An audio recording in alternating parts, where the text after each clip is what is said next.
Let's talk about commitment. When you're in a relationship with a database, you need to be committed, especially when you're modifying data. When you write a statement that performs one of the CRUD operations, you need to be certain that the SQL statement that you write and run is exactly what you want to get executed. In a production environment, it can be difficult to revert to an early state. This is because in most circumstances, your statements are ran in auto-commit mode, meaning what you execute gets committed or saved to disk.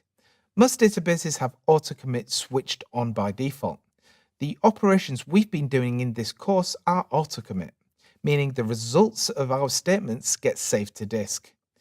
You may not want this to happen all of the time, especially when you're doing something where you're wanting to do batch operations, meaning you want to do multiple statements that get executed together. Imagine you are populating a database for the first time. This is known as seeding.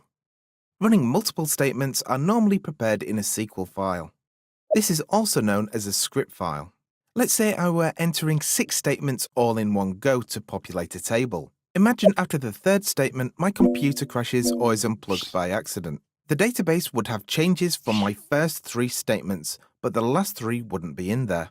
Once my computer had rebooted, if I ran the statements again, it would either error or create duplicate records. I could manually edit the script not to include those first statements after inspecting the state of the database, and then run the remaining statements, which is fine for a 6-line file. But in the real world, database seed scripts can contain hundreds, if not thousands, of statements. Trying to deal with the issues that can occur from crashes and other interruptions is a pain. So, is there a way to disable auto-commit and commit everything in one go at the end? There is a way, and it's by using transactions. Transactions aren't currently available in SQL Playgrounds, and you may never need to do them manually yourself, but it's an important concept to understand. Here's a couple of insert statements. We want to first switch off auto-commit. We do this by starting our script with begin transaction. This instructs the database that all statements after this should be committed all in one go when we're ready. In other words, auto-commit is switched off. Sometimes you may see this shorted to just the keyword begin.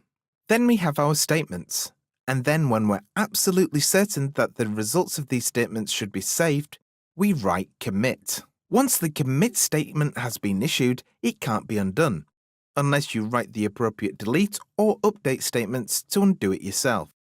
Some databases don't have auto-commit switched on, so you may need to begin before and commit after every statement. But in most cases you don't. You may see the keywords begin and commit in files generated by database backups. If you see them, now you know what to do.